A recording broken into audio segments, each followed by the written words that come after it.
Well, welcome back, family. We've been talking in our family series, answering some questions, but we did start one of our podcasts talking about our 30-year journey, really your 30-year journey, and how amazing that is. And I want to ask a question about this before we get into family questions. Looking back, what did you believe about God at 24 and 25 years old that has been most confirmed over these 30 years for you? What did you believe about God that has been most confirmed? I'll let you go. I will start by saying that he definitely loves us and that he has been true to his promises from the beginning. So, we trusted him when we came here. We believed God. All we knew was that God was going to bless the work that we put into building, this vision for him. And he's done just that. So if anything else, I know that he truly loves us because there wasn't much that I think we had to offer, at that young age, but we were willing. And I think he just blessed it as we continued in our journey. Yeah, I think the obvious answer is we believe he was faithful and he has been faithful. I think the thing that has probably been the biggest aha moment is his faithfulness doesn't always look the way we thought it would look. Yeah. There's some things that have looked exactly like we thought. They walked out exactly like we planned. There are other things that we've stood and believed God for that didn't turn out the way we thought. But he's still been there every step of the way. He still has worked all things together for our good. And I've come to realize sometimes when it doesn't work out exactly like I thought, it's easy to blame the devil and the enemy's attack. I've come to realize sometimes it's a divine delay, sometimes a divine setback even, not with sickness and disease or tragedies or things like that. But I realize God sometimes wants to work more on our character and growing us up to get us ready for what's next, as opposed to just fixing the problem right away. Kind of like your 5-year-old that you've taught them how to tie their shoe and you could tie it until they're 25, but it's not going to help them unless you finally step back a little bit and give them some space to do what they've been taught to do. And I've just realized over these 30 years, there have been a few moments there where I would have loved for God to rush in and fix it right now. Yeah. But he's kind of stepped back and given us space to let what he's taught us, what he's matured us in, to kick in and work. And ultimately, it always comes back to what David said. I've been young and now I'm older, but I've never seen the righteous forsaken or his seed begging for bread. It's just that the way that the way that God has cared for the righteous has not always been according to this straight line that I'd like him to. There's been some crooked lines every now and then, but he's been there every step of the way. Yeah, and I think what we believe early on foundationally about God impacts everything we do, and especially in our families, right? And so I think some of that will flow into the questions today we have about family and blended families, extended families, et cetera. The first question I want to ask in that regard is about marriage. Somebody just said, why is marriage hard? Well, I mean, don't mean to be callous, but marriage is not hard unless we don't do marriage God's way. God is the author of marriage. And when he performed the first marriage ceremony, Adam and Eve in the garden, and he looked at what he created, this beautiful couple, the man and woman he brought together, and he said it's very good. So he didn't say it's very hard. He didn't say it's going to be very tough. So when marriage gets very hard, it's generally because one or two things have happened. One, we haven't been taught how to do it the right way to begin with, so we just try hard. And there's no credit for sincerity. You don't get credit for having an amazing marriage because we're both sincere. You got to have the right information, first of all. And then once you have the right information, you have to have two people who are both willing to fully submit to that information and be willing to make adjustments when we're wrong. And so the reason why marriage can feel so hard for some people is the same reason that life often feels so hard for some people, is because human beings, and that's not pointing the finger at anybody else, we have a tendency to want to do things our way and still get God's result. Yeah. And that doesn't work. It just doesn't work. If we want God's results, we have to do things God's way. And that's in marriage, that's in our finances, that's in raising our kids, that's in how we run a church. No matter what we're doing, it gets hard when we're trying to do it our way and still expect to get the results that God promised us. I think that for us, from the beginning, we determined to make the Word of God the final authority. So when you run into situations where you're in disagreement or you are in some type of conflict, we just always made the decision, well, let's just go back to what does God's word say about it, and let that be the determining factor, the line drawn in the sand that this is how we're going to do it, regardless of maybe how we think about it or what we want. We just decided, and that's been something that has proven to make marriage, I want to say, pretty easy.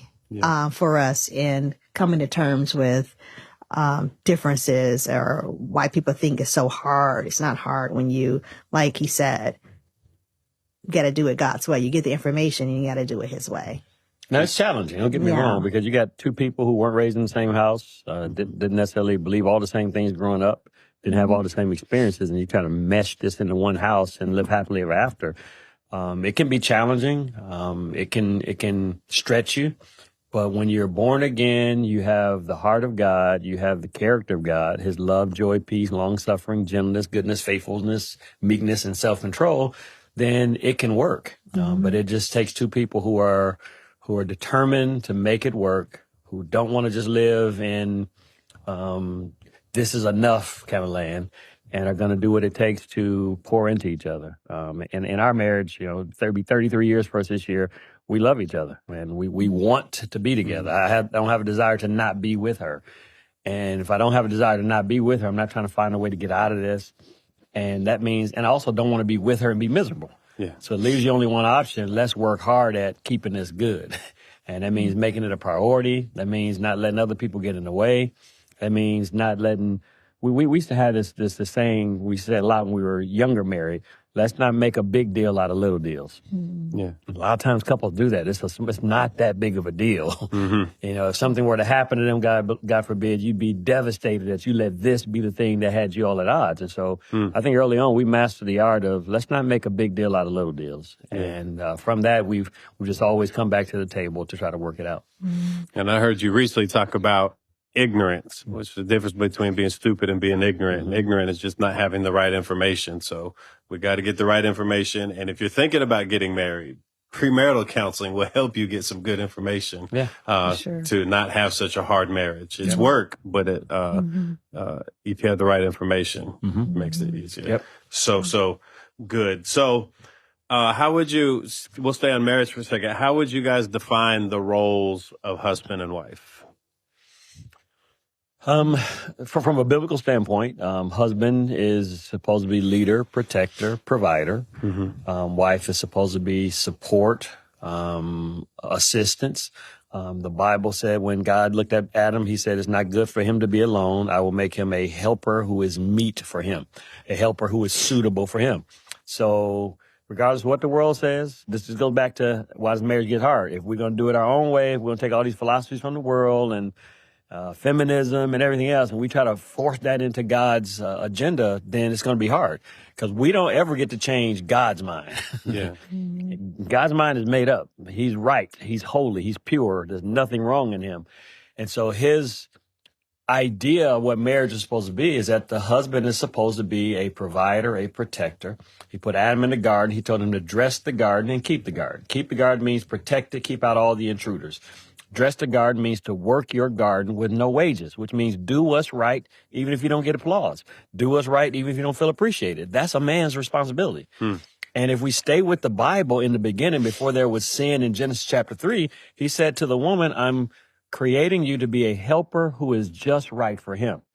So that, the best description I can give is like a hand in glove. The man is supposed to be the hand, listening to God, who's communing with his wife. They're talking about everything, but he's supposed to be the one that is trying to lead his family in the direction God says. And the wife is supposed to be the glove, who adjusts, is willing to fit him. So that means in the dating process, they got to make sure that we can fit. Got to make sure that our personalities can fit, that our commitment to Christ can fit. And when that happens, then you have a husband who's doing his part, loving his wife like Christ loved the church. You have a wife who's submitting to and respecting her husband in the same way she'd submit to and respect Christ if he were physically here. So that's the roles. when you get into what should each person do in the marriage, that's totally up to every couple. Mm-hmm. You know, in our house, we have certain, we call it primary responsibility. And we kind of, when we were in our premarital process, we went through and laid out all the stuff that has to happen in the house, stuff outside the house, from the yard to the cars being gassed up to, you know, whatever, trash being taken out, then the stuff inside the house, from the beds being made up to kitchen being clean, who's going to make sure we eat and have food. And we just kind of divvied it up. And in our house, she has most of the stuff inside the house. You know, she's the primary person making sure our clothes are washed, making sure that our bed is made, making sure that a meal is cooked or we have something to eat. I handle all the stuff outside the house or stuff that needs to be fixed. But that doesn't mean that either of us can't creep over and help the other. Sure, yeah. You know, it's not like I never make up a bed because it's not my role, or I never cook. I actually cook a decent amount. Mm-hmm. But I know some marriages where the husband cooks most of the meals. Yeah. And there's nothing biblically wrong with that. So there are clear roles from a biblical standpoint in terms of what the husband's role should be, what the wife's role should be.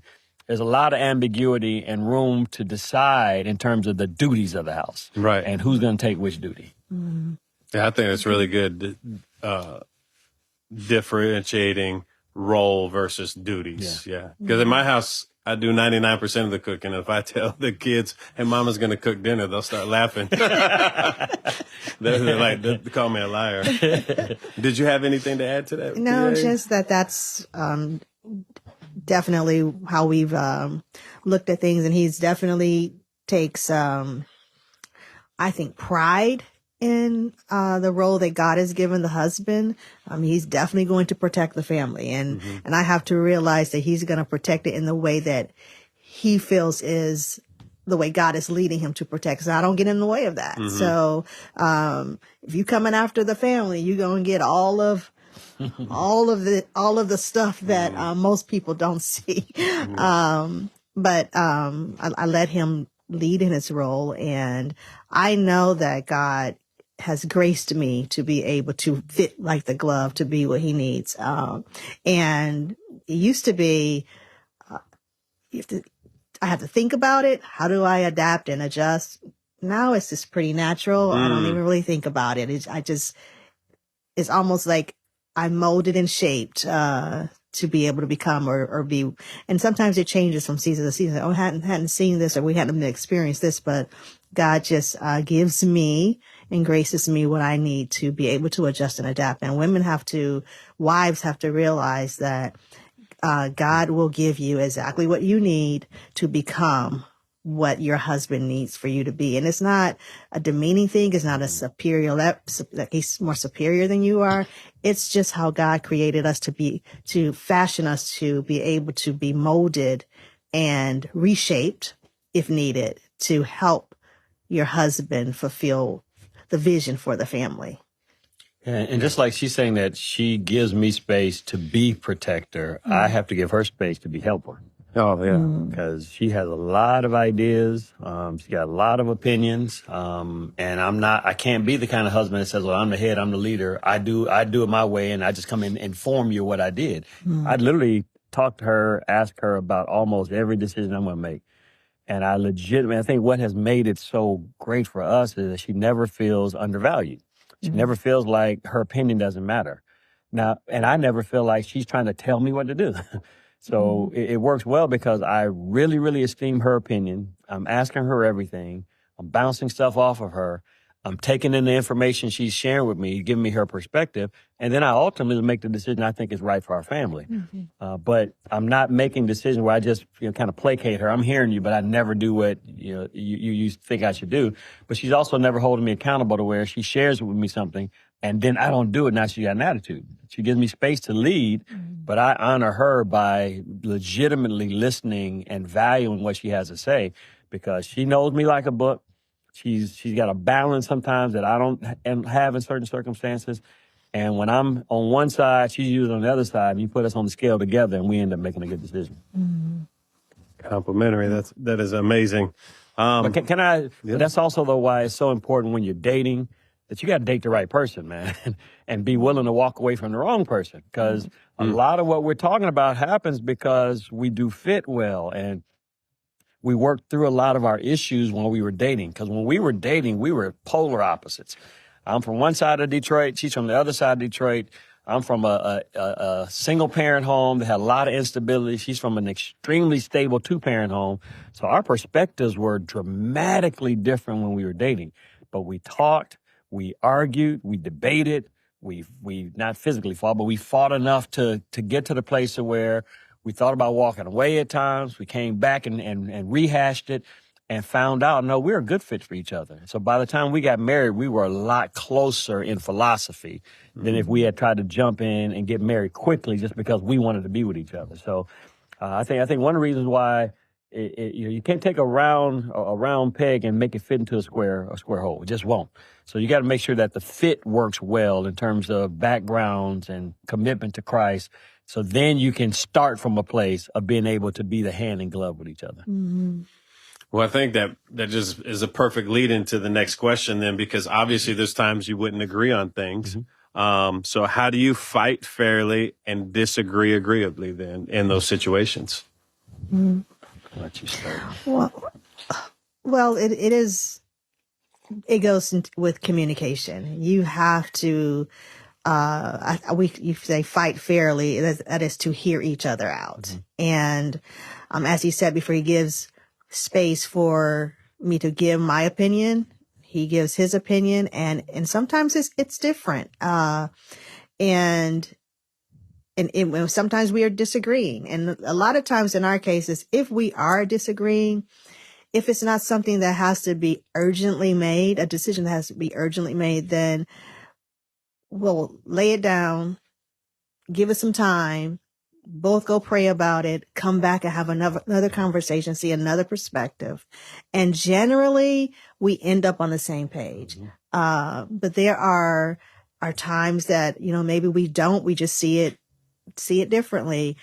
I have to give him space at that moment then to go ahead and make the decision, and it becomes our decision. And, we don't have a whole lot of those because I can't even give a real example, because generally we come back until we both agree. But fighting fairly is, I think, hearing each other out completely, and then both willing to go and pray about it sincerely and come back to the table and say what you got. I think the one thing we both know about each other is that we both love each other. Mm-hmm. There's no question about that. Mm-hmm. There's no question about either of us ever wanting to hurt the other person. So when you know that about one another, then you never hear what they're saying from a hurtful spot. Yeah. Like I never interpret what she's saying as she's trying to hurt me. She's trying to get at me. Yeah. And in 33 years of marriage and even 4 years of dating before that, there has never been a conversation that we've ever had where I said stuff that was piercing her, or she said stuff that's pierced me. I have never been hurt by her words. Mm-hmm. 37 years almost. Never been hurt by her words. And so the fair fight part is we disagree, but we don't disagree with pain. We disagree, but we don't say stuff to hurt each other. She knows stuff about me. She knows my hurt. She knows my fears. She knows my insecurities.